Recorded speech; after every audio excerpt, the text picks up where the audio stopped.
नमस्कार, कशिश न्यूज देख रहे हैं आप और मैं हूं आपके साथ तान्या चौधरी। तो चलिए इस वक्त की बड़ी खबर हम आपको पटना से बता दें, जहां पर पटना बीएन कॉलेज के हॉस्टल में बमबाजी हुई है। वहीं हम आपको बताते चले कि बड़ी खबर हम आपको बता रहे हैं, पटना के बीएन कॉलेज हॉस्टल में बमबाजी हुई है। घटना में घायल हुए रोहतास जिले के छात्र सुजीत कुमार पांडे की मौत हो गई थी, जिसके बाद राज्यपाल आरिफ मोहम्मद खान ने कॉलेज का दौरा किया और राज्यपाल ने यूनिवर्सिटी और कॉलेज दोनों पर सवाल खड़े किए हैं। उन्होंने यूनिवर्सिटी में अनुशासन का पालन नहीं होने पर नाराजगी जताई। वहीं राज्यपाल ने कहा कि जिनके हाथों में अनुशासन पालन कराने की जिम्मेवारी है वो इसमें विफल रहे हैं। छात्र संघ की भी जिम्मेवारी है। ऐसी घटना में संलिप्त वे लोग हैं जो अवैध कब्जा कर हॉस्टल में रहते हैं।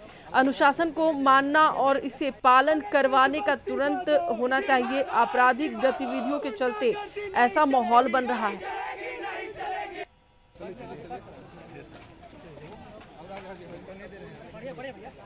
इस्तीफा दो, इस्तीफा दो, इस्तीफा दो। गुंडागर्दी नहीं चलेगी, नहीं चलेगी, नहीं चलेगी।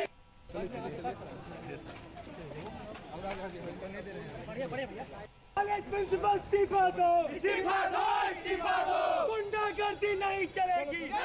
ये हमने मैं ये यूनियन की प्रेसिडेंट मौजूद है, मैं इनके सामने कह रहा हूँ ये कि यूनियन का जो उद्देश्य है वो उद्देश्य होता है, एक काम हमारे टीचर करते हैं क्लास में, हमें ज्ञान देने का काम करते हैं। एक प्लेटफॉर्म प्रोवाइड किया जाता है बच्चों को उनके व्यक्तित्व के निर्माण के लिए, जहां वो अपनी संवाद शक्ति को, अपनी वाक कला को उसको विकसित कर सकें। ये कोई यहाँ ये यूनियन जैसे लेबर यूनियन होती है, इस तरह स्टूडेंट यूनियन नहीं होती है। ये तो एक परिवार है, वाइस चांसलर से लेके सारे टीचर्स, अथॉरिटी, स्टूडेंट। ये हमने मैं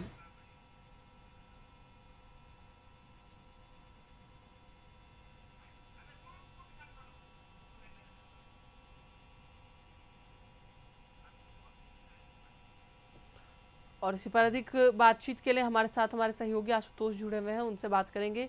आशुतोष, जिस तरीके से देखा जा रहा है कि बीएन कॉलेज में बमबाजी हुई, एक छात्र की मौत भी हो गई, अब इस पर जो है लगातार जो कॉलेज में बच्चे हैं वो तो कह सकते हैं कि प्रदर्शन कर ही रहे, लेकिन अब राज्यपाल ने भी साफ तौर पर कहा है कि कहीं ना कहीं जो पूरा यूनिवर्सिटी है वो विफल रहा है डिसिप्लिन को मेंटेन करने में। क्या है पूरी जानकारी? नहीं, बिल्कुल सिर्फ एक घटना ऐसी नहीं हुई है, इससे पहले भी एक घटना हो चुकी है। लॉ कॉलेज में एक स्टूडेंट की पीट कर हत्या कर दी गई थी और स्वाभाविक तौर पर ऐसी परिस्थितियां तब आती हैं जब विश्वविद्यालय कैंपस में या फिर कॉलेज कैंपस में जब अनुशासन की कमी रहती है। और ये कोई नया मामला नहीं है, इससे पहले और भी घटनाएं, खासतौर से फायरिंग की बात करें, बमबाजी की बात करें, तो यहाँ पर घटनाएं होती रहती हैं। मुझे लगता है कि आरिफ मोहम्मद खान पहले राज्यपाल हैं जब इस मसले पर, यानी ऐसे मसले पर जब वो छात्रों के बीच गए या फिर कॉलेज में जाकर उन्होंने पड़ताल किया और जानने की कोशिश की कि आखिर ऐसी घटनाएं क्यों हो रही हैं। हालांकि उन्होंने साफ तौर पर कहा कि ये पूरी तरीके से डिसिप्लिन नहीं होने का मामला है और इस मामले में दोनों तरफ से गलतियाँ हैं। एक तो जो स्टूडेंट यूनियन है वो भी इसके लिए जिम्मेवार है और दूसरी तरफ जो कॉलेज प्रशासन है उसकी भी ढिलाई उन्होंने मानी है। तो स्वाभाविक तौर पर ये एक बड़ा सवाल है कि विश्वविद्यालय कैंपस में, कॉलेज कैंपस में कैसे डिसिप्लिन लागू हो और किस तरह से सिर्फ अराजकता का माहौल नज़र नहीं आए, पढ़ाई का भी माहौल नज़र आए। ये एक बड़ी चुनौती है। खासतौर से हायर एजुकेशन की बात करें तो पटना विश्वविद्यालय का अपना रेपुटेशन रहा है, लेकिन फिलहाल जो परिस्थितियां दिख रही हैं उसके मुताबिक ये रेपुटेशन कहीं ना कहीं पटना विश्वविद्यालय होता नज़र आ रहा है। तो ऐसे में चुनौतियां हैं और स्वाभाविक तौर पर जो हॉस्टल्स हैं उन हॉस्टल्स को लेकर के काफ़ी सवाल उठते रहे हैं। हॉस्टल्स में अराजक तत्वों का कब्जा रहता है, स्टूडेंट नहीं रह पाते हैं, कुछ समय के लिए हॉस्टल बंद होता है, लेकिन फिर हंगामा होने के बाद, स्टूडेंट की तरफ से हंगामा किए जाने के बाद फिर से हॉस्टल खोल दिया जाता है। लेकिन सबसे बड़ी बात यह है कि अगर आप हॉस्टल का संचालन कर रहे हैं तो ऐसे में उन हॉस्टलों की मॉनिटरिंग भी बहुत आवश्यक है और इसमें पुलिस प्रशासन का भी पूरा सहयोग मिलना बहुत ज़रूरी है। तो देखते हैं कि राज्यपाल के मॉनिटरिंग के बाद या फिर राज्यपाल के निरीक्षण के बाद क्या हालात बदलते हैं। लेकिन फिलहाल ये गंभीर मसला है कि पटना विश्वविद्यालय में जो पढ़ाई का माहौल होना चाहिए था वो गड़बड़ा रहा है और जो स्टूडेंट है वहाँ पर वो भयभीत हैं और उन्होंने कॉलेज जाने जो अटेंडेंस प्रक्रिया है वो भी काफ़ी कम हो चुकी है। कॉलेज में दिलचस्पी अब कम स्टूडेंट दिखा रहे हैं। जी बिल्कुल आशुतोष, कहीं ना कहीं यह जो घटना हुई है वो बच्चों में एक डर का माहौल पैदा कर चुकी है कि मतलब अगर कोई बच्चा जा रहा है, उन पर बम फेंका जा रहा है, फिर उनकी मौत हो जा रही है, तो बच्चों में जो दहशत है और बच्चों में जो डर है वो उत्पन्न हो चुका है।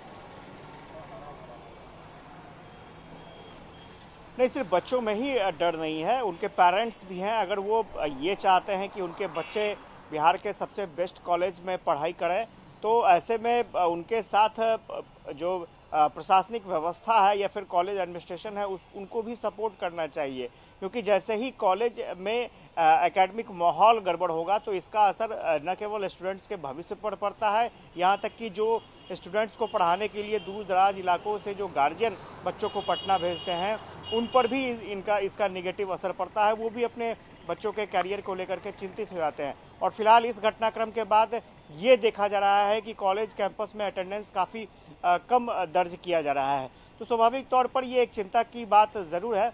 लेकिन बड़ा सवाल ये भी है कि आखिर ये हालात सुधरेंगे कैसे, क्योंकि ये एक दिन की घटना नहीं है। आप लंबे समय से देखेंगे कि यही प्रक्रिया चली आती रही है और हॉस्टल्स में टकराव की बात सामने आती है, बाहर के स्टूडेंट्स कॉलेज के स्टूडेंट्स से भिड़ जाते हैं, अखाड़ा बन जाता है कॉलेज कैंपस। तो इन सब घटनाओं से कैसे निजात मिलेगी, इस बात को लेकर के सोचने की आवश्यकता है। और राजभवन अगर दिलचस्पी दिखा रहा है ऐसे मामलों में तो ये अच्छे संकेत कहे जा सकते हैं, लेकिन इसका कितना इम्प्लीमेंटेशन हो पाएगा वो देखना दिलचस्प होगा कि किस तरह से जो बेहतरीन व्यवस्था हो, शांतिपूर्ण व्यवस्था हो, एकेडमिक माहौल क्रिएट हो कॉलेज कैंपस में। ये सबसे बड़ी चुनौतीपूर्ण स्थिति है राजभवन के सामने। जी बिल्कुल आशुतोष, आपने सही कहा कि एक तो बड़ी चुनौती है ही, क्योंकि अब राज्यपाल ने खुद इस पूरे मामले पर संज्ञान ले लिया है, तो कहीं ना कहीं अब यूनिवर्सिटी में कुछ सुधार होने की संभावना तो ज़रूर दिख रही है। लेकिन बात ये भी आती है कि जो डिसिप्लिन मेंटेन करवा रहे हैं या फिर जो समिति होती है कॉलेज में, जो अध्यक्ष होते हैं, उपाध्यक्ष होते हैं छात्र संघ के, उनकी भी अपनी जिम्मेदारी बनती है कि कॉलेज में जो है डिसिप्लिन बना रहे। बिल्कुल। और जो छात्र संघ है, जो स्टूडेंट यूनियन है, उनकी अपील थी कि राज्यपाल उनके साथ आकर के विमर्श करे, बात करे कि कॉलेज में क्या क्या समस्याएं हैं। और कुछ ऐसी ही बातों की जानकारी राज्यपाल को मिली थी और यही वजह थी कि राज्यपाल बीएन कॉलेज पहुंचे थे।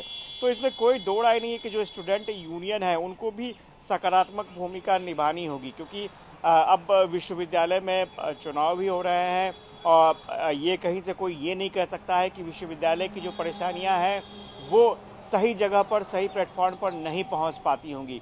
तो वो सारी कवायद की जा रही हैं। तो ऐसे में एक कवायद ये भी होनी चाहिए कि आतंक मुक्त कैसे कॉलेज बिल्कुल आशुतोष, आपने सही कहा कि अगर जब कोई भी परेशानी छात्र संघ के बीच रखी जाती है तो उस परेशानियों का हल निकलता है, तो इसका भी निकलना चाहिए।